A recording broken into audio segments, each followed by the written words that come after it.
Hey, Chandler Bolt here, and joining me today is C. Lee Smith. He's the CEO of SalesFuel, which is a sales intelligence firm that he founded back in 1989 and has been recognized as one of the top 10 sales enablement providers worldwide by Selling Power Magazine. He's an author of multiple books, including his books. If you're watching on the YouTube channel, you can see him behind him. He's got SalesCred, and Hire Smarter, Sell More. All right. So in this interview, we're going to be talking about using books to grow your sales, to grow your business, and also some sales skills that you need as an author to sell more books. So this is going to be a fun one. Buckle up. Lee, great to have you here. Hey, thanks for having me. Good to see you. So let's maybe start here. Why books for you personally? Why did you decide to write your first book? Why have you decided to write multiple books? I mean, obviously you've got a very successful company. So why has books kind of been a part of that? Well, I view myself really one of my most important roles in leading the company is to actually be the spokesperson for the company. So I'm the one that's always up there on stage. I'm participating in panels. I'm writing the articles and everything like that. And, it wasn't until the pandemic where I actually had time, at home. I wasn't in the office dealing with as much day to day because there really wasn't as much happening, that I finally had the time then to think about the book. And my mentor, Jeffrey Gitomer, who is best known for the Sales Bible, Little Red Book of Sales and everything like that. He's been after me for years. Lee, write a book, write a book. Whenever first word out of his mouth, whenever I see him, I'm like, book, it's like, and I really had a difficult time finding my voice as far as what kind of the world is littered with sales books. So it's like, what do I have to say that's different? And my background, of course, is in sales research. But then, it was during the pandemic that I realized that, through my publisher, who oddly enough was writing a book on credibility in general, that what I've been doing for the past 31 years is actually providing research and background information to salespeople so that they would be perceived as more credible by their prospects and accounts. And that made it easier for them then to make recommendations and be taken seriously, so that they could actually be in a position then to sell more. So, from that, I thought about street cred. So sales cred is how that was born, because good salespeople have to have street cred, but of course they have to have sales cred now. And, I thought about it in terms of, thinking about it a little bit differently, because a lot of sales consultants always think it would talk about trust. And some of them, when the book came out, would take shots at me and say, well, I've been talking about trust for years. And it's like, but the thing is that you need credibility to be able to then to earn trust. And without credibility, you cannot earn trust. So it is a pathway to trust. So I wrote about that. And I felt like that was something that I needed to say, that of course I had a lot of great experience in. And I've used myself as a salesperson as well as a sales manager. And so when I found my voice and found a topic that, that the world hadn't heard yet, that I was uniquely qualified to write about, then the next thing I had to do, Chandler, was learn how to write a book. So that's pretty much where you guys come in. Yeah. Well, so talk to me about, I guess, the business side of this. It seems like this is kind of launched a sub brand and, some framing and terminology and all that. Obviously if you were watching on the YouTube channel, you can see there's SalesFuel and then there's SalesCred. And so how has that book specifically helped grow your company? And also, are there any ways that you use it as kind of like practicing what you preach to bring credibility to what you do? Oh, yeah. Really what it does is it gives you a platform. So it's like, that is something that you're known for. It's like, I'm the sales credibility expert. That's what I'm known for. You have people that are experts in email, some people that are experts in video meetings, some people experts in speaking and so forth, publishing, obviously, present company included. So that's what that does for you. And that gives you a basis then, so that when people are having panels and they want to talk about building trust as a salesperson, becoming a trusted advisor, and of course, then speaking with credibility so that people perceive you as knowing what you're talking about, then that I'm the name then that comes to mind. And I'm the one that gets invited then to speak to sales staffs. For example, it's like, I don't teach sales methodology because there's a bazillion sales methodologies out there. I teach sales credibility because without the credibility, it doesn't matter what methodology you're using, right? So that's what that does for me, is it gives me that platform, and it makes things, even for me, from an organizational standpoint, to organize all my thoughts that my thoughts then go to fulfilling that platform. How I use it, obviously, then it makes it easier for me to get booked on great podcasts, but also then on radio shows, on panels and everything like that. Because if you are an author, then a published author, then even if you publish it yourself, nobody knows the difference anymore. Then that gives you great credibility. Writing in general gives you great credibility. Being published by somebody else gives you great credibility, but also having that book out there and being on Amazon and being an international Amazon bestseller, of course, brings that to you. So it opens up a lot of doors for you from a PR and marketing standpoint that perhaps weren't available to you before. And that's how I use it. But I also then use it then whenever I have a new client, I'll send them a copy of the book. I'll sign it. If I have a prospect that I'm trying to land or something like that, I'll hand sign and put their name on the book and send that to them and everything like that, just to show them that, hey, they're dealing with somebody then that's relevant. And you feel like that using that book as part of the sales process, do you feel like that boosts conversion rates and sales and all that stuff? It doesn't hurt, and it does help, but it's one of those things is like, it's hard to quantify and it's hard to measure, right? It's like, it's a nice warm feeling. And it certainly does build your credibility, but it's not enough just to have credibility, and then you have to actually use that's the foundation pretty much of a great business relationship. So it's like, it's what you do after that and how you use that credibility, making sure you also don't diminish that credibility over time. That's when you really start getting the payoff. But the book by itself basically is just sort of like your ticket then to be able to play, participate, compete. Yeah, for sure. You alluded to something earlier that I think will be really helpful for people. You talked about how, you're an expert in this field and have been for a long time, and you've been in this business, you've scaled this company, all this, and you knew that you needed to write a book, but it was just figuring out, hey, what's this corner of sales that I'm going to own, and how do I niche down in a way where I feel like, hey, I can really find my voice and write on a specific topic. Being on the other side of that, what would your recommendation be to other people who maybe feel like they're in a similar boat?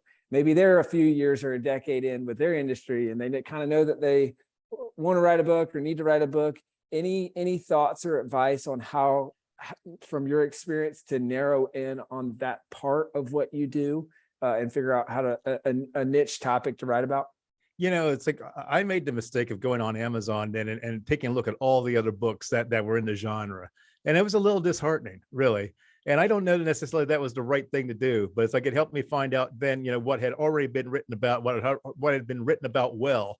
So quite frankly, being a reader of books that are in the area of expertise that you possess certainly helps, because if nothing else, it gives you ideas about what's already been done and has it been done well. So if it's already been done, but you don't feel like it's been done well, then by all means, that gives you carte blanche to go out there and do it better, of course. But the other thing, I'm not sure exactly that was the best idea in retrospect, because really what I had to do was take a look at what was my expertise. What were the great stories that I had developed over time, from my experience, and that I could relay in a book, and not just in a book, but it's all the follow-up content that follows it. There's a lot of content that didn't make the book that, ends up in what I call a parking lot, or it's one of my Evernote notebooks and everything like that. And occasionally, if I need a social media post or I need to write an article or something like that, I'll go and pull something out of that, and then, of course, promote the book, using more writing. So writing creates more writing, just like sales creates more sales. And so, that in retrospect is like, that might be my advice, is to not get so caught up into what everybody else is doing, but just, look inward at yourself, and what great stories you have to tell and what lessons that you've learned, not only from your own experience, but also through helping other people in your business. That might be a better, approach than worrying about what everybody else is doing. That's awesome. That's great advice. And I think it's very interesting and encouraging for other people how you really use the pandemic to get these books written and done. And, although we may or may not have another pandemic where people can do that, it's a great example of using that time and saying, hey, I'm just looking on Amazon. It's like, oh yeah, first one published April 20th of 2020. And then second one published September 25th of 2020, which is cool to just see. a focus year of production. That's an interesting story there too, Chandler, because like it took me a long time to learn how to write the first book and to write the first book. And, I had some big name publishers, talking to me about the first book. And, I really wanted to talk about workplace toxicity, which is an area that I've done a lot of research in. And unfortunately, I also have some stories to tell from that regard.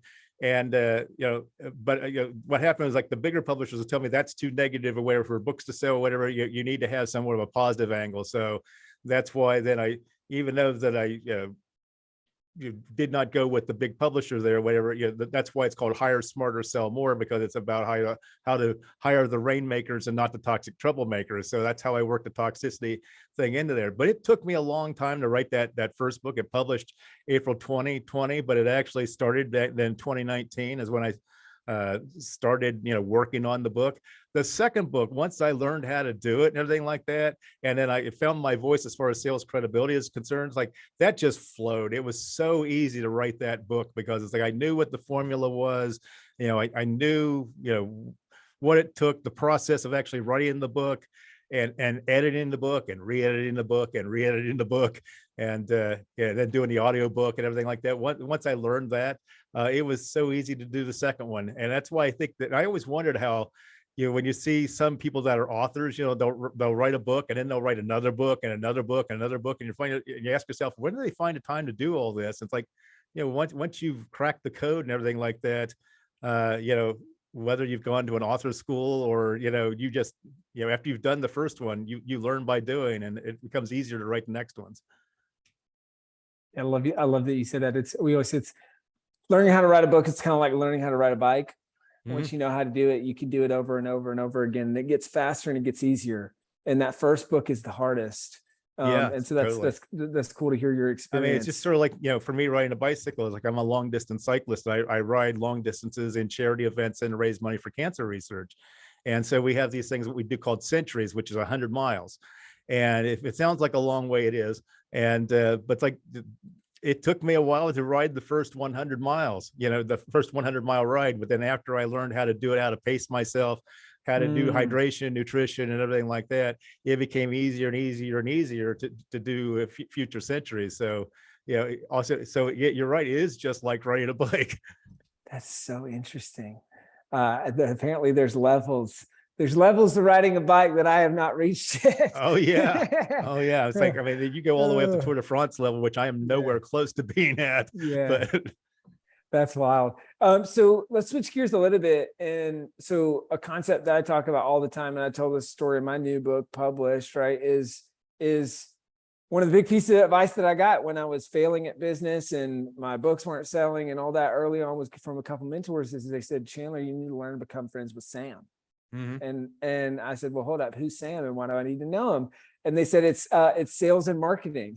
You've got to learn sales and marketing. It doesn't matter if you like it, you've got to learn it, because if you don't learn these two skill sets, you'll never, your business won't grow. You'll continue to be broke. But if you do learn these skill sets, you can sell as many books as you want. You can grow your business as fast as you want. Like, people always need more sales and more customers, right? And so with that said, I think as a frame, like, we often on this show talk about marketing, and we don't often talk about the S in Sam, right? In sales. So can you maybe speak to that? Is why are sales skills important as an author to sell more books? Well, a lot of authors that I know, they like the writing, they like being holed up in the room and working on the book and everything like that. They don't like sales. They don't like a lot of extroverted things. A lot of the ones that I know don't even like doing book signings or anything like that. And so, the marketing is something they can still do by writing and everything like that. But sales requires a one-on-one effort. So, that's where it's like, if you're invited to speak somewhere or whatever, then you really should be selling the books in the back of the room, or you really should be selling the books as part of your speaker fee, for example. That's an easy way to do it, where you don't have to really worry about speaking. But the neat thing is that it's very rewarding to have people come up to you or whatever and talk about your book and want to meet you, especially if you come across somebody that's actually read your book, and they would come up and they want to meet you or whatever. It's like, that is so incredibly gratifying. And it's really a nice ego boost too. It's like, not that you need to worry so much about ego, but it's a nice pick me up. And so that's some of the things that sales can do for you. So it's a matter of selling them in bulk, selling them one at a time. The days of going, trying to sell them to a bookstore or something like that are kind of behind us. The big bookstores, of course, are just like mass merchants. They're just selling the stuff that everybody wants and everything like that. You can maybe make some headway in independence if you're a business book or whatever book writer. Then it's like, airport bookstores, of course, have always been great. I do a little trick, quite frankly, when I'm on the road. Maybe I shouldn't admit this, but I have copies of my book in my bag, and as I'm traveling or whatever, and I'll take a couple copies of the book and I'll slide it into at the airport bookstore in the business section. And I bet if somebody goes to buy that book and they take it up to the register or whatever, it's not in their computer system. They're wondering, what the hell is this? But it's like, it's just a little thing That's that fun. I do. I like it. So sales is not always be closing. It's like that's a misnomer about sales. Sales is about helping. And the reason why you wrote the book is either to help or to entertain, is how I view it, or sometimes both. But if you wrote a book then to help other people or something like that, then you need to understand that sales is really all about that. It's not about manipulating people, persuading people, arm twisting. It's not like there's some formula to it or anything like that. At its core, it's really coming at it from a place of helping other people. And so if you can help somebody else, then make an impression on their audience, on their membership, if it's an organization, at their conference, their event, their marketing team, sales team, logistics team, accounting team, whatever, then that's so it really starts. The best advice that I can give your audience is to think of sales, think of your mindset a little bit differently about what you think sales is, because it's not how sales is portrayed in the movies and on TV shows. It's really all about helping other people.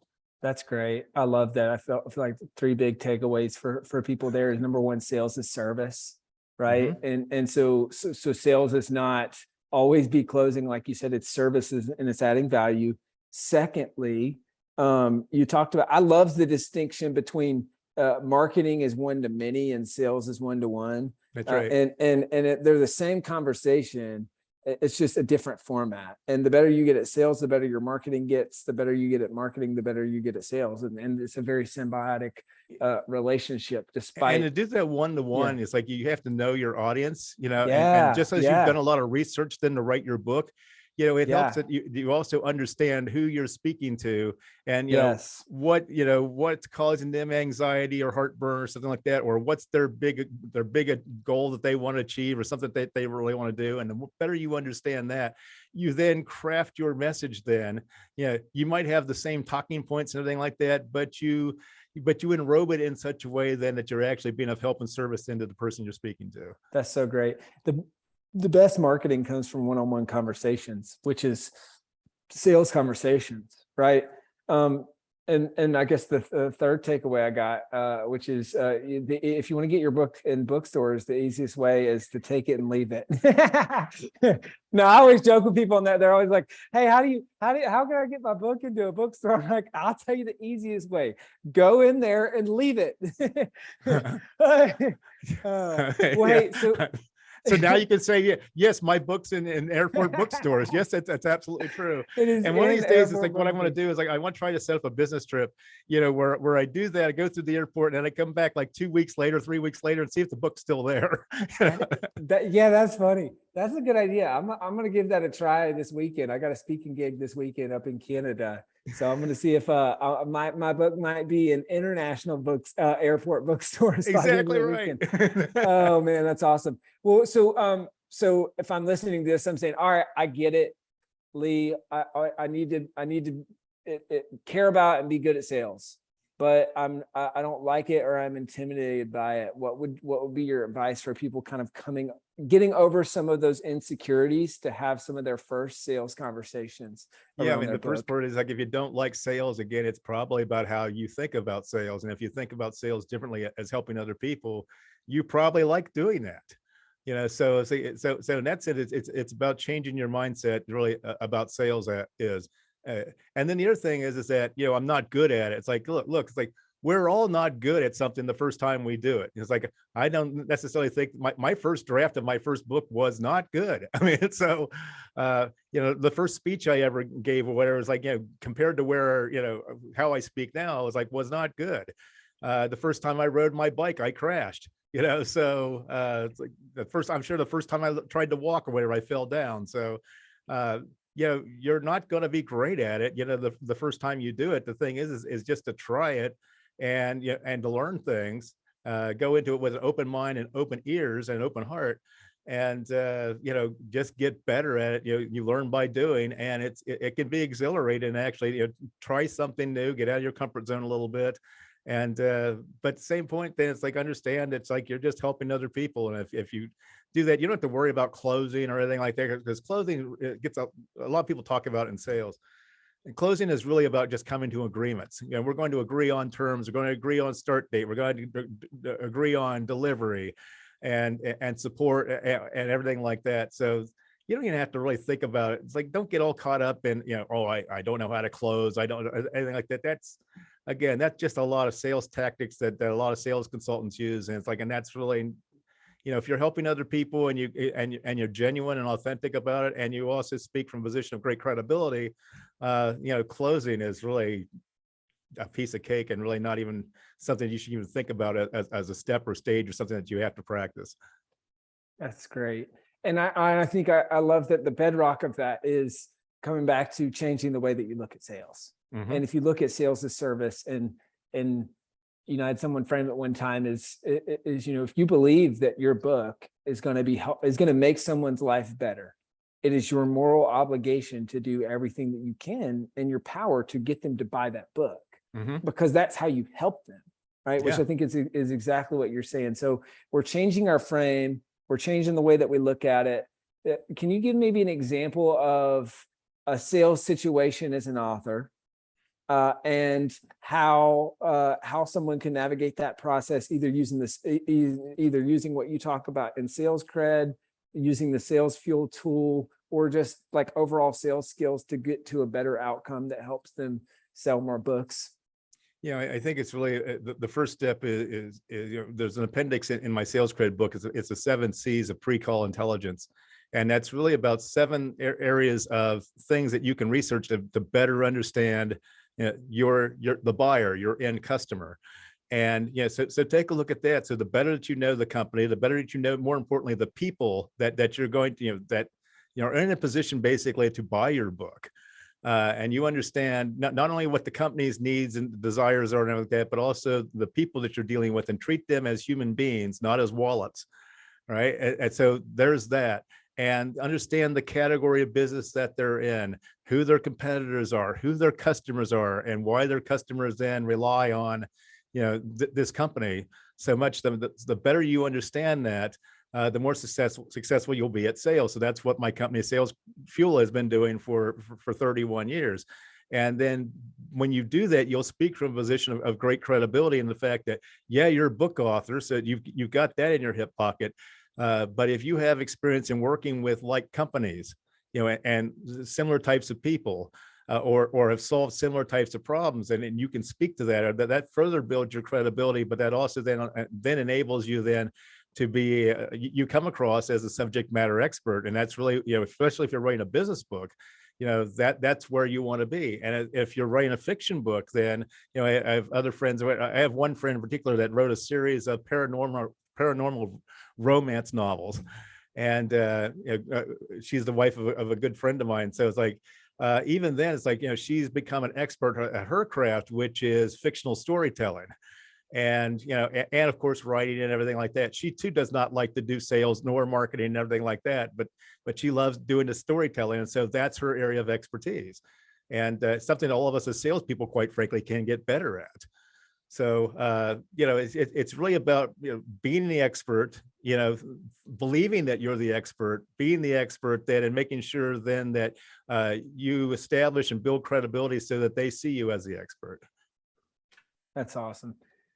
What, knowing what you know now, Lee, what would be kind of your parting piece of advice for the Lee from years ago, or all the other Lees out there who are thinking about writing their first book, I guess being on the other side of that with 2 books under your belt? What would be your parting piece of advice? First thing I would do is I would try to learn from people that have written books. So I go back to my mentor, Jeffrey Gitomer. And then, of course, I found a publisher then that was writing his own book. And again, I learned quite a few things from him. I've learned a few things from you just by having you on my podcast, the Manage Smarter podcast, and then our relationship with the self-publishing school. So, it's to dive in and to learn as much as you can about the craft of writing the book. And then the second thing that I would recommend then is to just write. And if it doesn't turn into a book, make it an article, and you can submit, items as blog pieces and everything like that. That's going to help your SEO. That's also something very important, which I'm sure you've covered, over time, is that SEO for book authors is primo important. But it's like the more you can put yourself out there and build your credibility as a writer, it's like it doesn't matter whether it's a blog piece or it's an article published, on another online publication or anything like that. It's like, do that and start building your chops. And as you do that, if you find that certain articles resonate with certain people and you've got more of a story to tell or something like that, that might be a clue that might be your book. That's great. That's really great. We'll see Lee Smith. I appreciate it, man. Where can people go to find out more about you, your company, to buy your book, all that good stuff? So you can learn about me at my website, C. Lee Smith. That's the letter C, then Lee Smith. My company, the sales research firm, is Sales Fuel. The book is SalesCred, and also then the book has also turned into an app, which is designed then to help salespeople, particularly new salespeople, build the credibility they need then to compete with more experienced salespeople. So the app, of course, is available then on the Google Play Store and the Apple App Store. You can find all of those on the website, salescred.com. And of course, by all means, look me up on LinkedIn. I love connecting with people and having conversations there. Got a great sales credibility newsletter that I put out there on the LinkedIn platform, and look forward to having conversations with all your people.